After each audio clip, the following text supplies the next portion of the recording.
قل هو القادر على ان يبعث عليكم عذابا من فوقكم، یہ آیت جو ہے یہ بہت اہم ہے کہ عذاب الہی کی کئی قسمیں ہیں، 3 قسمیں یہاں بیان ہوئی ہیں۔ کہہ دیجئے وہ قادر ہے اس پر کہ تم پر بھیج دے کوئی عذاب من فوقکم، تمہارے اوپر سے، آسمان کا ٹکڑا گر جائے، کوئی میٹیورائٹ گر جائے،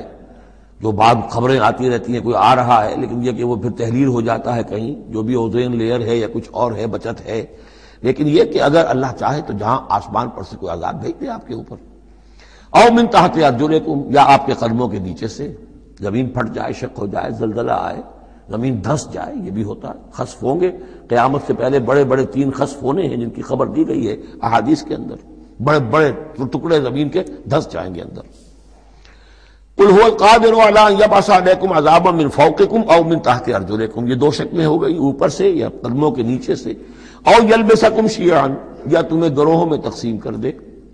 ويذيق بعضكم بعض بعض، اور ایک کی طاقت کا مزہ دوسرے کو چکھائے۔ اب لڑو آپس میں، پرانے اور نئے سندھی لڑو آپس میں، پنجابی اور اردو بولنے والے لڑو، اور بلوچ اور پختون لڑو، مارو ایک دوسرے کو۔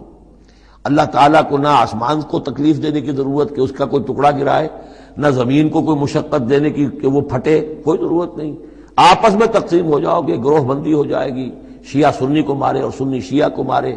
یہ جو ہے یہ عذاب الہی کی بدترین شکل ہے جو آج مسلمانان پاکستان پر مسلط ہے۔ وہ کبھی ایک قوم ہوتے تھے، ہندو کا جب مقابلہ تھا ایک قوم تھے، اور اب وہ قوم جو ہے قومیتوں میں، عصبیتوں میں تحلیل ہو چکی ہے۔ انظر کیف نصرف الآیات لعلہم یفقہون، دیکھو کیسے ہم اپنی آیات کی تصریف کرتے ہیں۔ تصریف کہتے ہیں آیات کو گھمانا، ایک ہی بات کو اسلوب بدل کر، انداز بدل کر، ترتیب بدل کر لانا۔ ایک پھول کا مضمون ہو تو 100 رنگ سے باندھو۔